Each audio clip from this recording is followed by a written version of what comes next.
de pessoas que têm TB e um grupo de pessoas que não têm TB, e, por exemplo, usando a minha situação anterior, que são pessoas que trabalham mais de 12 horas em ambiente fechado.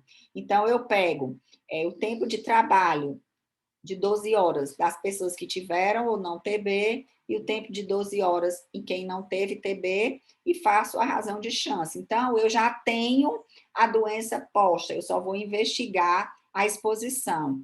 Ela é eficiente para doenças raras, pode também examinar, a gente pode ver múltiplas exposições para a mesma doença, porque, por exemplo, nessa minha situação de TB, né? Eu tenho um grupo de pessoas com TB, outro grupo sem TB. Além do fator relacionado ao tempo de trabalho em ambiente fechado, eu posso avaliar junto a escolaridade, a renda, posso avaliar outros fatores, a convivência com pessoas em doenças respiratórias, porque tudo aquilo já aconteceu.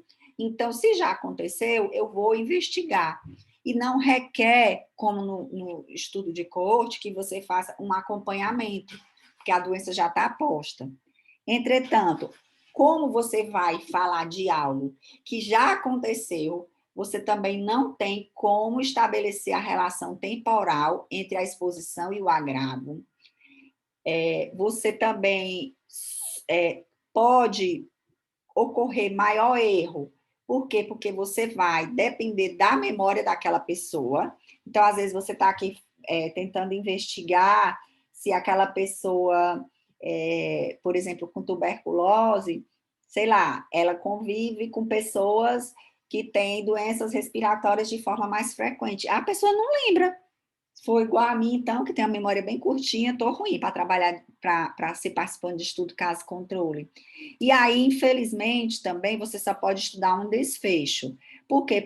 Porque como eu vou escolher aquele grupo que já tem a doença, o desfecho é tuberculose. Então, eu só posso estudar aquela doença. Diferente, por exemplo, do estudo de coorte, que eu entro com uma exposição.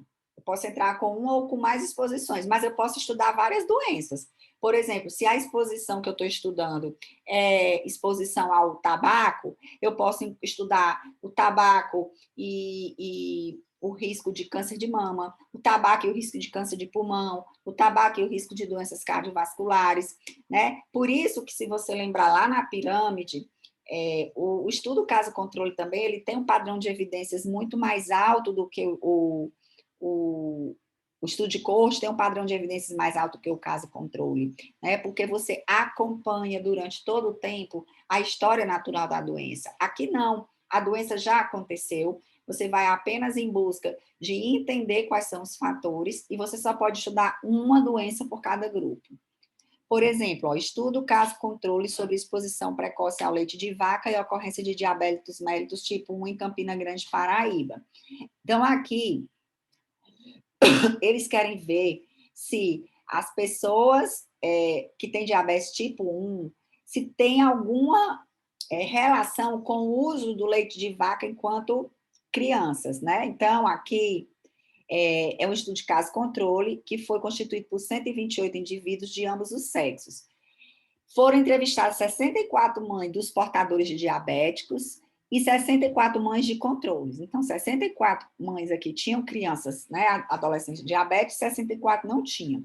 E aí eles investigaram, conseguiram ver que 84,4% das pessoas que têm diabetes, eles foram expostos ao leite de vaca antes de 4 meses de idade, enquanto no grupo controle, somente 64 pessoas, ou seja, as pessoas que não têm diabetes, tiveram menos exposição ao leite de vaca de forma precoce.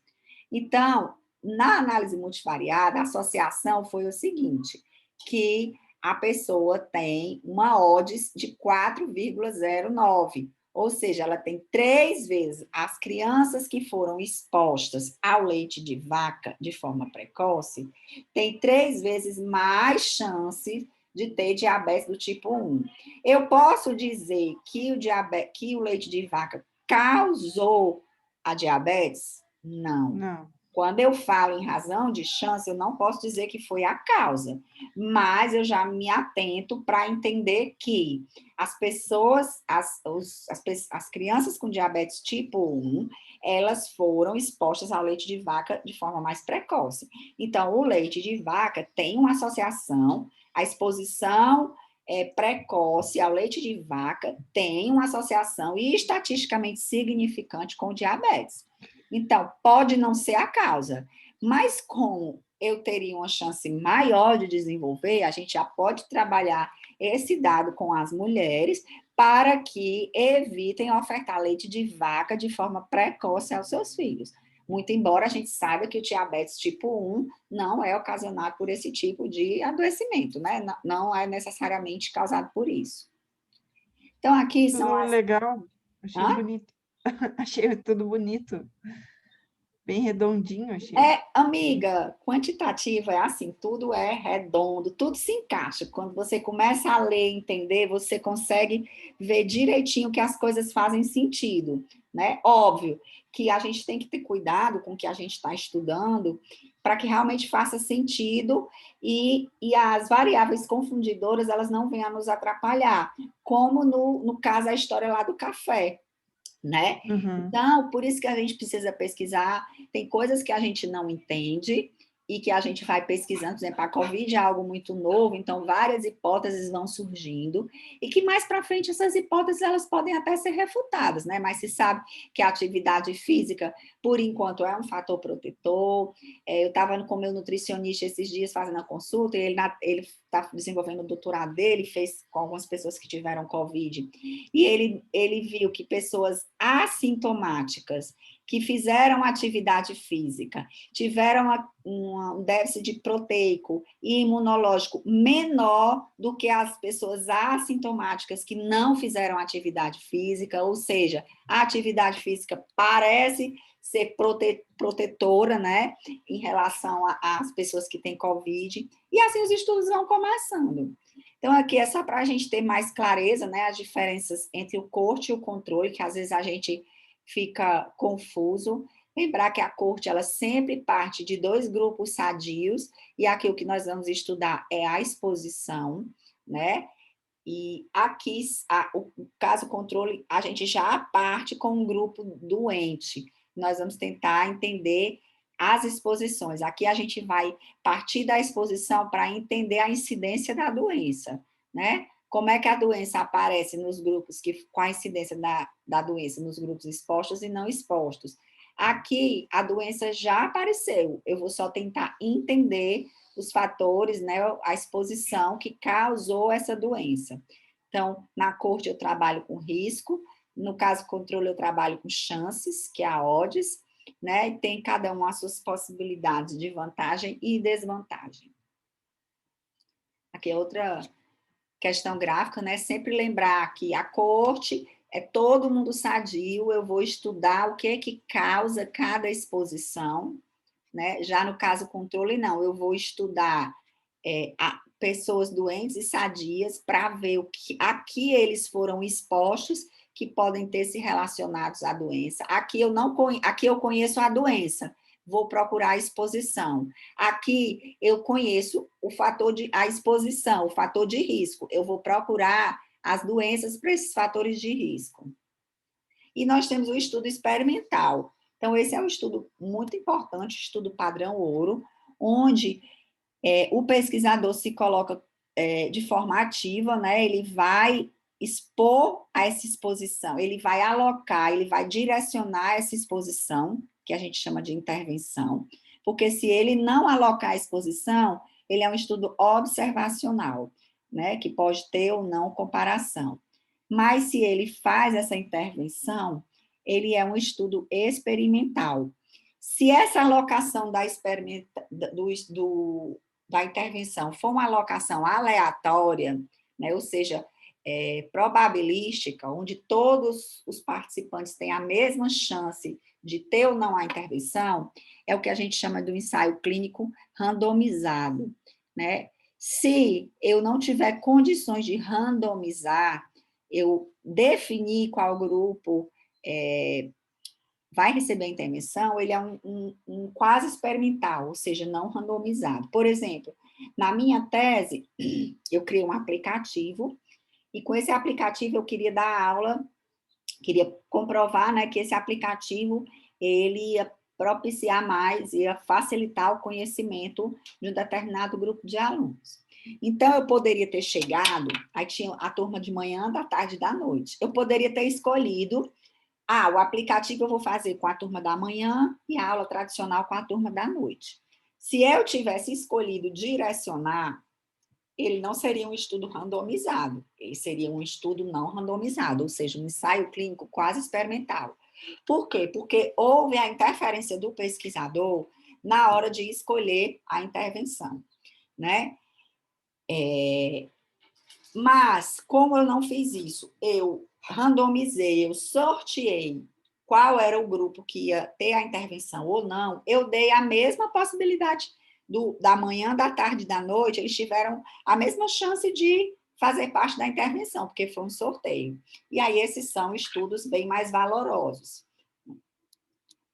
Então, nos estudos experimentais, eu tenho a minha amostra, que eu vou dividir entre grupo intervenção e grupo controle, e aí eu vou fazer a minha intervenção neste grupo, nesse aqui eu não vou fazer, para que eu possa avaliar se a intervenção que foi implantada nesse grupo, ela teve efeito ou não. Por exemplo, agora na época da Covid, quando foi liberada a vacina lá do Butantan, alguns pacientes, os pacientes, todos que participaram do ensaio clínico, eles já, dos condicionantes era que, mesmo as pessoas que estavam no grupo controle, que é o que, nesse caso, as que receberam placebo, né? Então, todas aquelas pessoas que participam do ensaio clínico das vacinas, eles recebem alguma coisa, né? Uma injeçãozinha com alguma coisa. Eles não sabem se estão recebendo a vacina ou um líquido qualquer que não faz efeito nenhum, tá? Só que eles assinam lá no termo deles, que aí é uma das coisas que eu tenho mais na frente, que aí tem um grande comprometimento ético.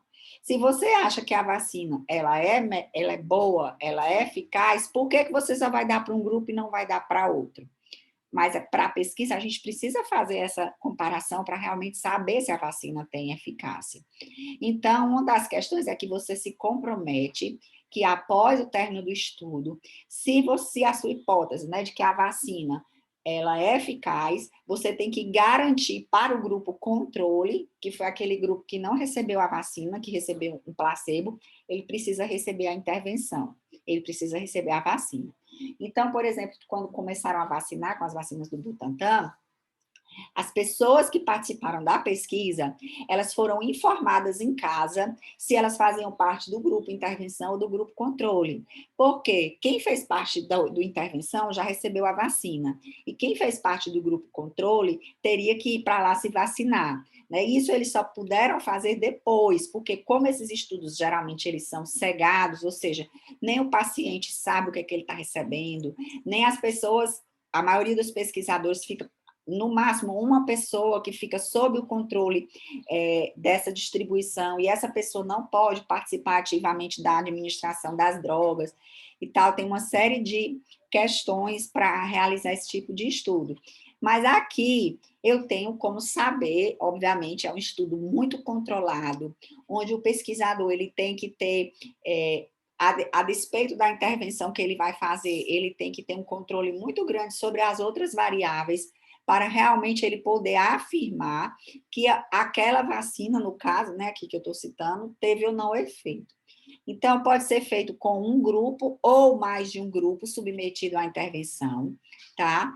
Por exemplo, quando a gente faz uma intervenção só com um grupo, sem um controle, que a gente chama de, como é o caso que você estava querendo sugerir para a sua colega, uma intervenção do tipo antes e depois, né? Você verifica o conhecimento antes, faz a intervenção e depois acompanha para ver, tá?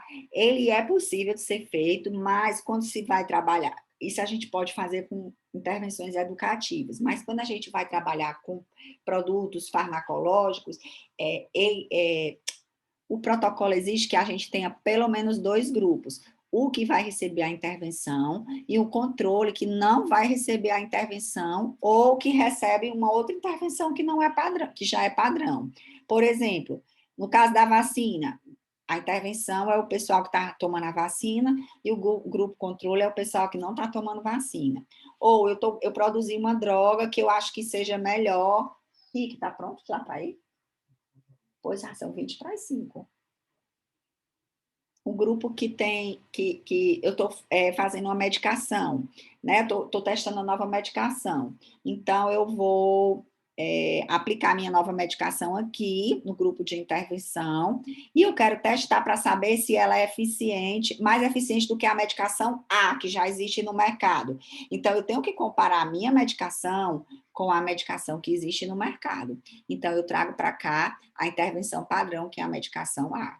E eu posso também ter vários outros tipos de experimentos. Ou a medicação nova, com a medicação nova, mais a medicação que já existe, ou a medicação que já existe, ou a medicação nova com a medicação que já existe, e um grupo controle sem nenhuma medicação. Então, eu posso ter um desenho multifatorial, mais intervenções acontecendo ao mesmo tempo. Ou comparar a droga A com a droga B, com um grupo que está usando A mais B, com um grupo que não está usando nenhuma. Então, eu quero ver se a droga A, isoladamente, é mais eficaz que a droga B, ou elas duas juntas são mais eficazes. E aí a gente pode fazer esse grupo, esse desenho multifatorial, que já são desenhos bem mais complexos. Mas, por exemplo, na enfermagem tem um estudo que eu gosto muito, que é o efeito da musicoterapia em recém-nascidos.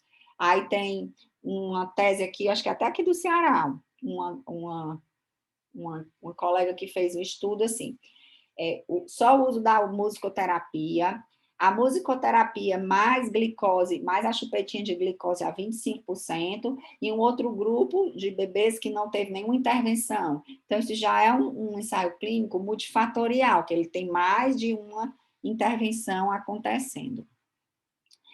As grandes limitações, né, tem a ver com isso, as questões éticas, né, a gente às vezes tem que ter muito cuidado, principalmente quando são esses estudos que têm intervenções clínicas, para que a gente não falte com a ética com o grupo controle, porque a gente não pode, por exemplo... É isso que eu ia perguntar para você, porque eu estava deixar... pensando agora tipo, que nem, por exemplo, nesse exemplo que eu tinha comentado, que eu tinha dado a ideia para minha amiga, na verdade é uma intervenção educacional, né? Não é uma intervenção medicamentosa, nenhuma outra coisa, mas, tipo, por exemplo, se essas são orientações que precisam ser dadas ali quando o bebê nasce.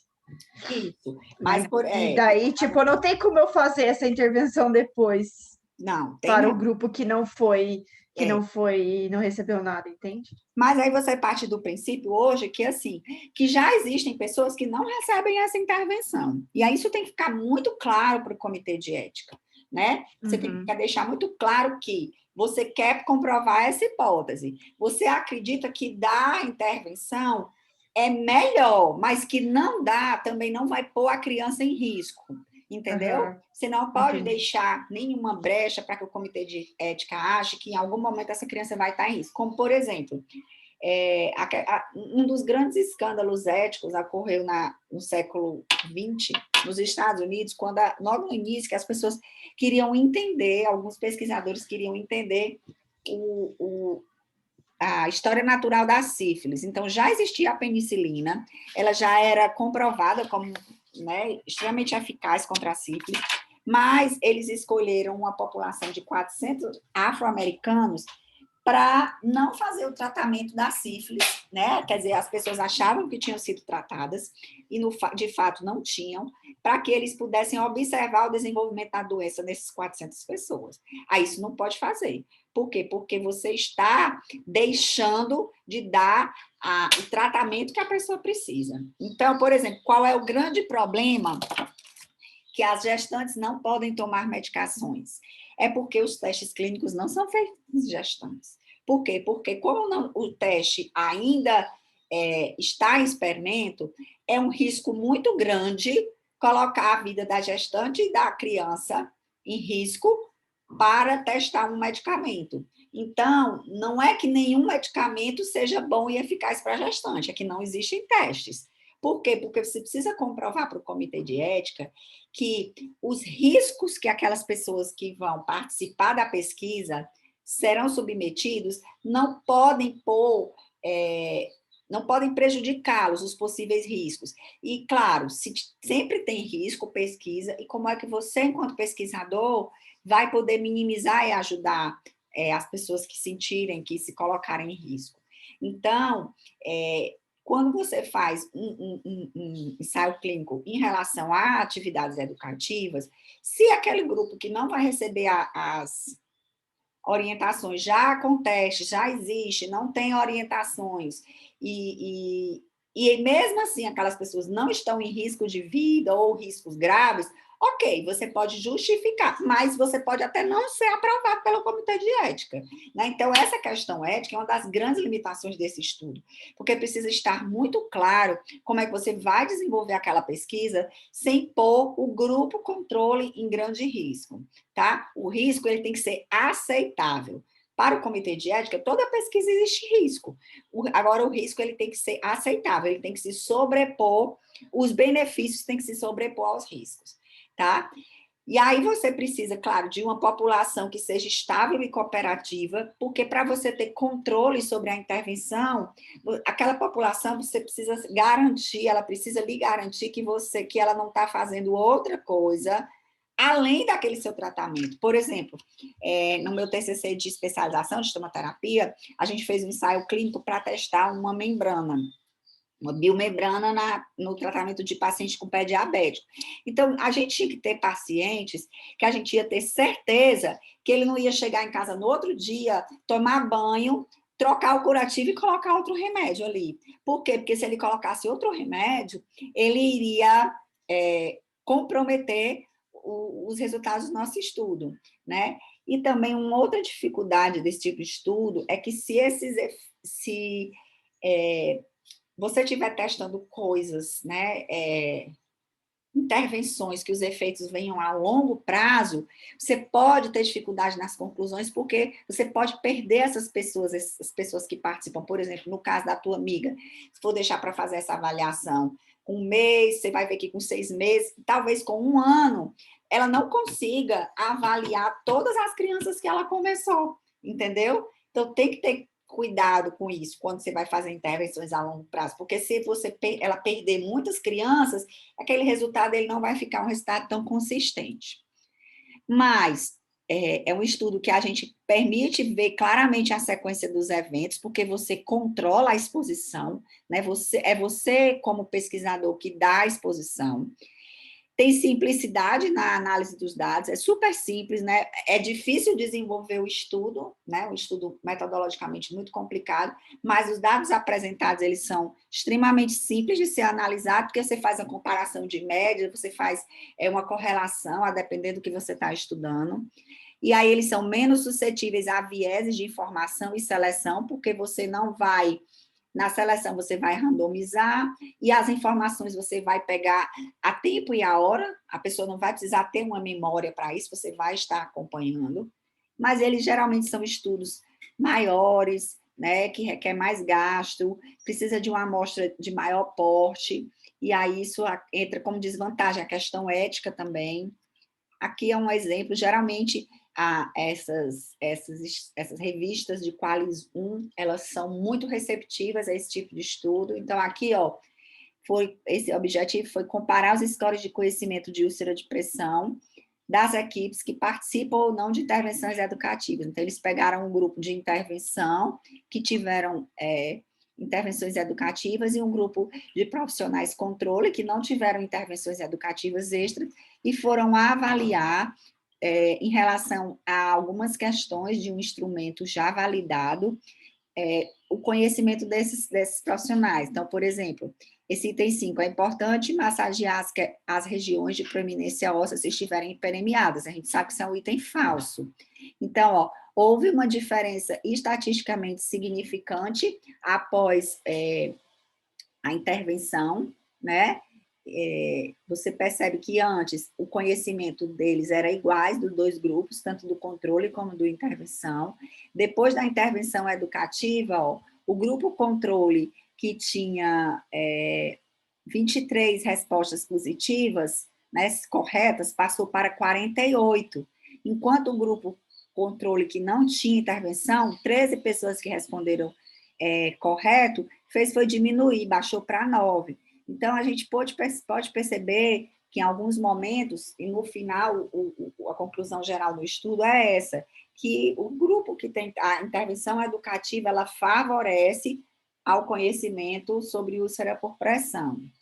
Aí aqui esse era o artigo que eu ia mostrar também, que teve claro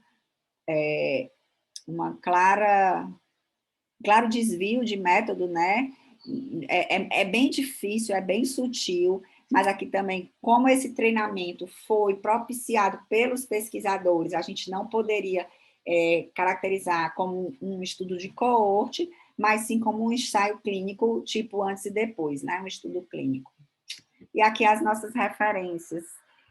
Acabamos, amiga querida. Deixa eu parar aqui e compartilhar. Estamos só nós duas. Você é demais, firme e forte. Eu tinha certeza que você não ia me abandonar. Cansada? Não, é porque para mim é bem importante. Isso, para Como mim é é que uma anda? honra estar aqui.